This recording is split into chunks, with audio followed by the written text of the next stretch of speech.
பள்ளி வாயில்கள் ஆங்காங்கே கட்டப்பட்டு கொண்டே இருக்கிறது.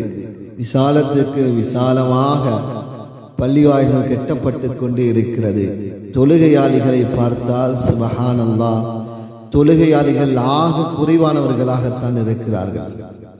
அல்லாஹ்வின் நல்லடியார்களே, கவலைக்குரிய விடயம் என்னவென்றால், சிலருடைய ஜனாசா தொழுகை மாத்திரம்தான் பள்ளிக்கு கொண்டு வரப்படுகிறது.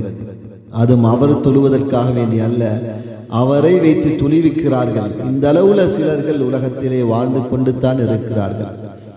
அல்லாஹுடைய பயம், அல்லாஹுடைய அச்சம் இல்லாதவர்கள், பாங்கு சத்தம் கேட்டாலும் பள்ளி வாயிலுக்கு போய் துழுவமே என்ற எண்ணம் கூட இல்லாதவர்களாக எத்தனை பேர் வாழ்ந்து கொண்டிருக்கிறார்கள். கண்ணியமானவர்களே, கியாமத்துடைய நாள் அல்லாஹ் சுப்ஹானஹு வ தஆலா முதலாக தொழுகை பற்றி கேட்பான்.